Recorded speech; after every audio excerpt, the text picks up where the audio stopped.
essai sous le titre de « Les maisons qui nous habitent ». Les maisons nous habitent.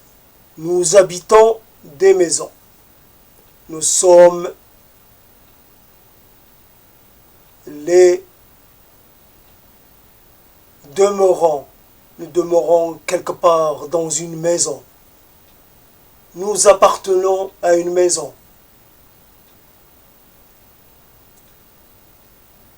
Nous passons des pans entiers de notre existence d'une maison. La maison, le lieu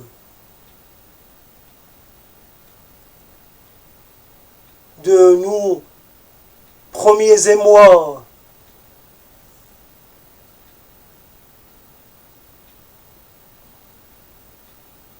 le lieu qui fait écho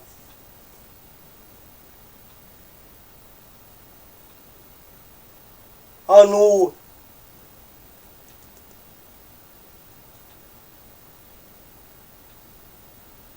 épanchements.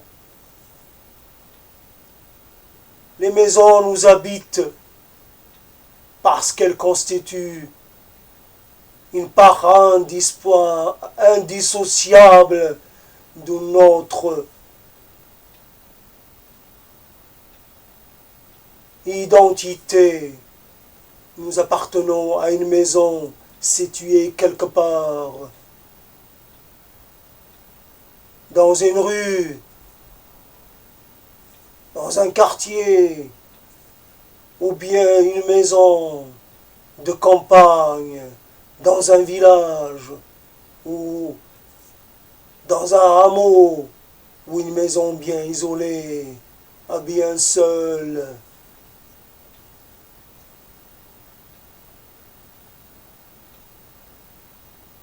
Les maisons nous abritent, nous offrent la sécurité de leurs murs. Les maisons sont stables, sont la personnification de l'impermanent, du permanent.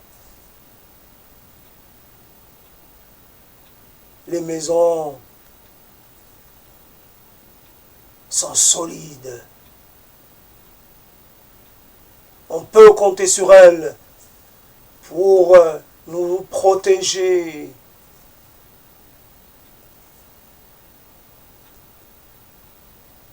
Une maison, une histoire de vie, une maison, beaucoup de souvenirs, une maison, un repère, une maison, un refuge.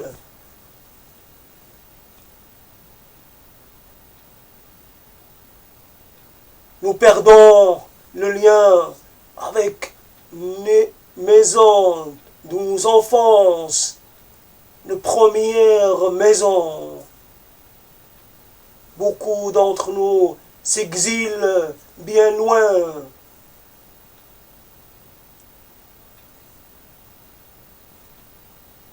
Et cela nous fait mal. Nous avons mal à nos maisons oubliées, à nos demeures éloignées.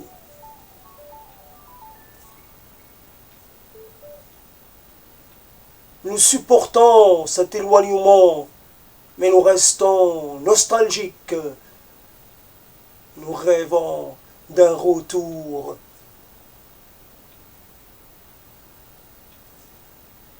Nous rêvons de cette régression. Nous aimons régresser vers nos premières maisons, nos premiers foyers.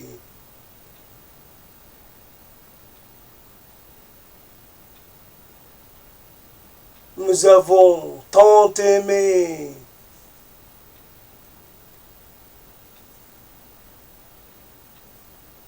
Leur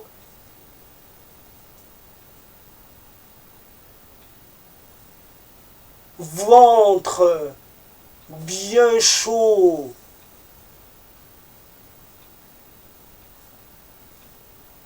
La maison nous a nourris, nous a abrités. Combien de moments délicieux nous y avons passés. Délicieux, ô combien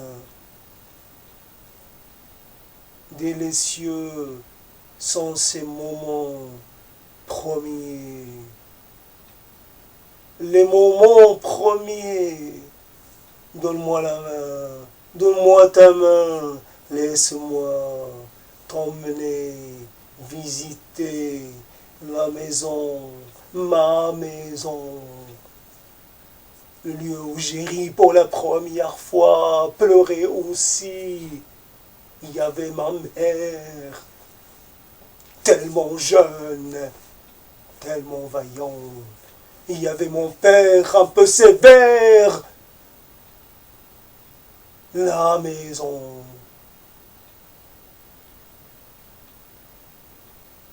On m'enfermait dans une...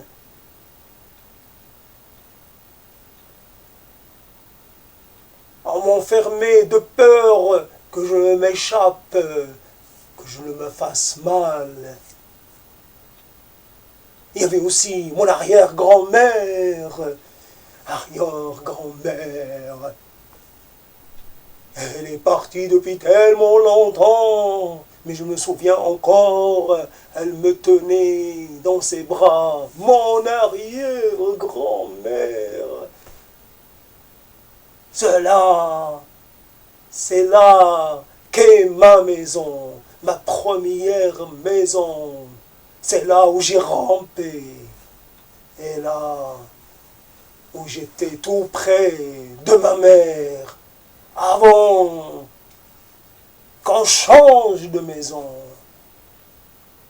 La deuxième maison, je l'ai aimée aussi. Mais j'ai gardé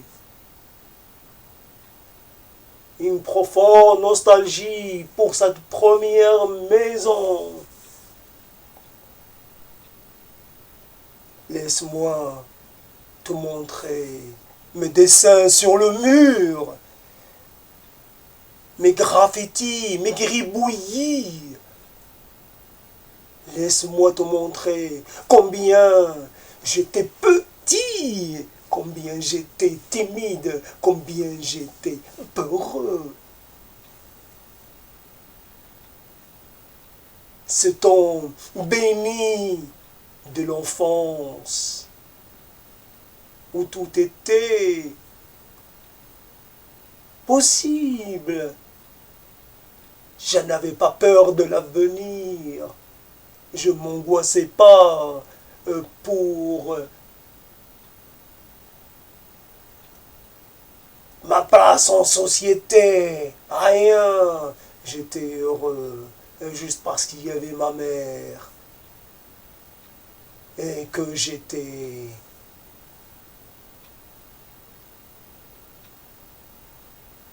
que je faisais ce que je voulais. J'étais libre parce que j'avais pas peur du lendemain et je n'avais pas de nostalgie. Je ne connaissais pas le passé.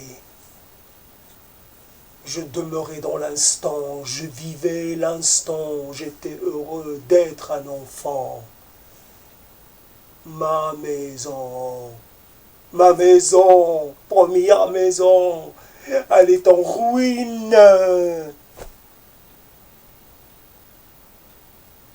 Ses plafonds se sont effondrés. Son sol s'est effondré. Ses murs tiennent encore. Mais pour combien de temps? Nous avons tous ces premières maisons, avec parfois un arbre dans la cour, un arbre, compagnon de jeu. Il nous reste en mémoire les vestiges de notre première cabane.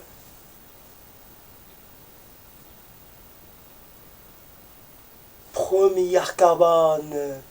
Il nous reste aussi le sentiment qu'on était léger quand on montait à l'arbre sans effort. On escaladait les branches de l'arbre. La maison. Des maisons sont détruites, rasées, effacées. Combien d'entre nous peuvent retrouver le chemin vers leur première maison? Combien encore peuvent dire qu'il est toujours là, cette maison, qu'elle est habitée par d'autres personnes, mais que c'est toujours la même maison, que la couleur des fenêtres n'a pas changé, que l'arbre est toujours là, et qu'il y a même un second arbre, qu'on y entend chanter les oiseaux, que peut-être il y a des enfants qui escaladent, qui s'amusent dans son arbre. La maison. Que devenons-nous quand on nous prive de ces maisons? Où pouvons-nous revenir vers... Où pouvons-nous revenir le jour où on voudra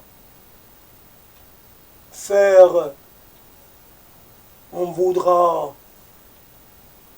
clore l'épisode de notre vie. Nos premières maisons devraient être les dernières. Celles qui nous ont vus naître doivent être celles de notre dernier soupir. Pour que la boucle soit bouclée. Pour que les choses aient un sens. Pour que le rythme de la vie soit maintenu.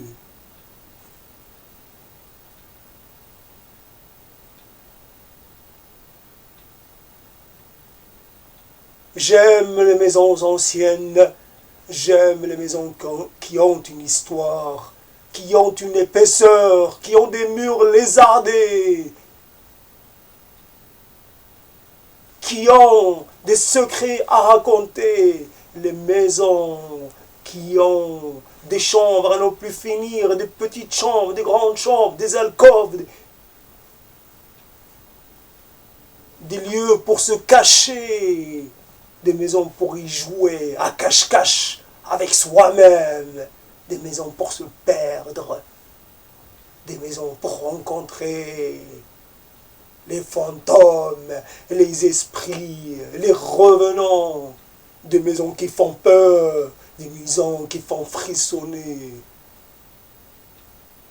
des maisons qui font se souvenir des choses qu'on n'a pas vécues, des choses qu'on imagine juste pour le plaisir. On imagine des gens, de la vie, des disputes, des cris. On imagine des nuits tranquilles, avec juste le bruit des grillons, avec le vent qui fait bouger les volets.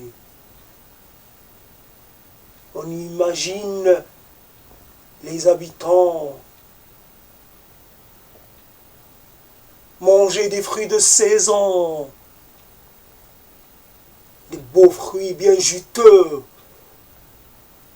On imagine les saisons passées, l'hiver et le feu dans la cheminée.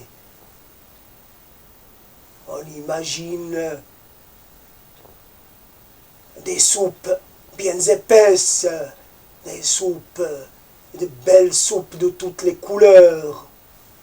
Une soupe au potiron, faite par la grand-mère, cuite pendant des heures. Cette soupe qui vous nourrit, cette soupe qui vous revigore, cette soupe qui vous fait pousser des cris de soulagement. Ah, la maison, le lieu de la rencontre avec soi-même, le lieu de l'histoire personnelle, le lieu de la filiation, le lieu de l'appartenance, le lieu de la domiciliation, domos. Le foyer, un foyer permanent. Je ne voudrais qu'un foyer, pas des multiples, un foyer pour tous mes besoins, un foyer vers lequel je ne cesserai jamais de me pencher. Ces maisons qui nous habitent, qui racontent nos petites et grandes victoires, qui racontent une joie et une déception. Une maison, comme on dit, c'est les murs, pouvaient parler, elles raconteraient tellement de choses, des choses qui ne quittent pas l'abri des quatre murs. Nous murmurons plein de choses au milieu de nos maisons. Nos esprits fourmillent de mille choses. Et cela est dans nos murs, dans nos maisons. Nous imaginons des mondes. Nous imaginons des univers. Et c'est dans nos maisons qui restent confinés. Les murs ne parlent pas pour nous. Ils gardent jalousement nos secrets. Ils absorbent tout. Ils nous laissent privés.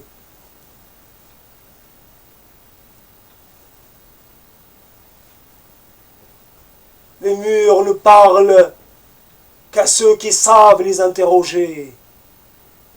Il faut leur faire plaisir, il faut les chatouiller pour qu'ils libèrent leurs secrets. Il faut savoir dire le mot secret, le mot magique.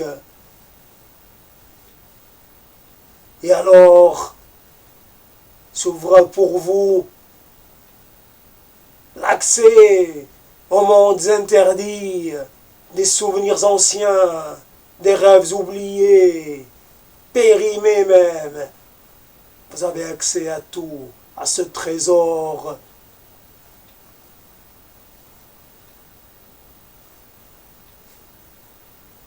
Les murs, les maisons nous habitent de plein de façons. Nous avons besoin d'habiter quelque part. Nous avons besoin d'être de quelque part. Nous avons besoin de revenir quelque part. Même quand on part, on a besoin de revenir vers nos lieux d'origine.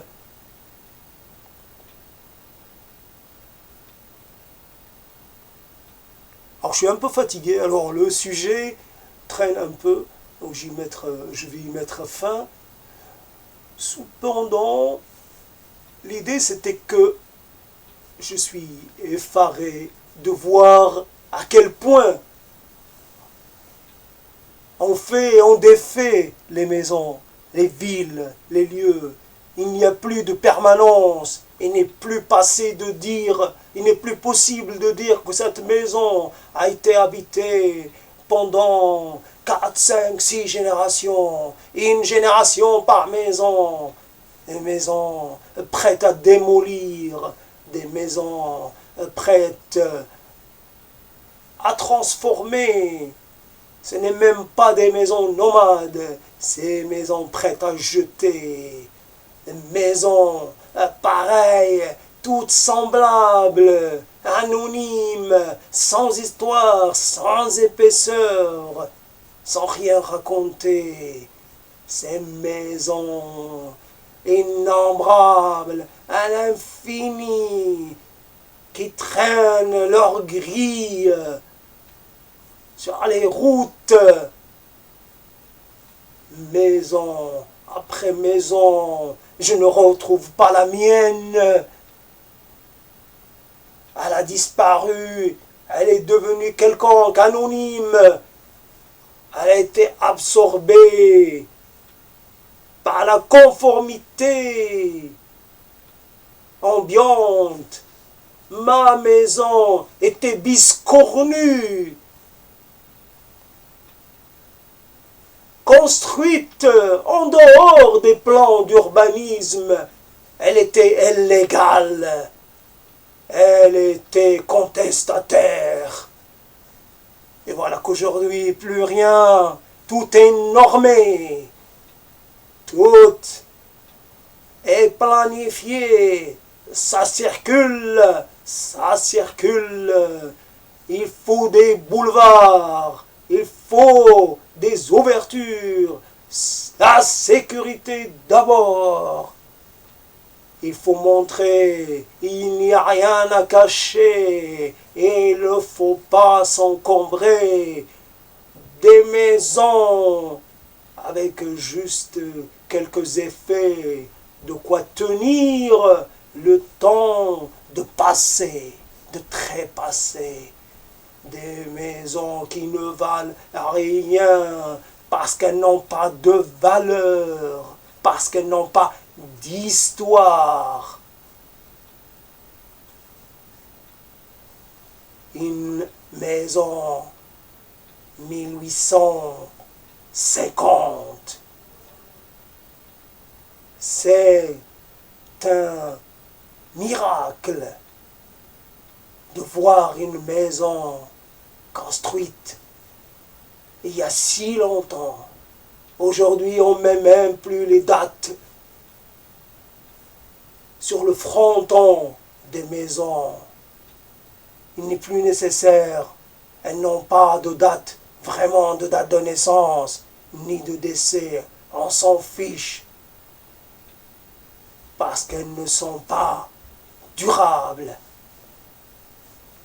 Elles sont juste provisoires.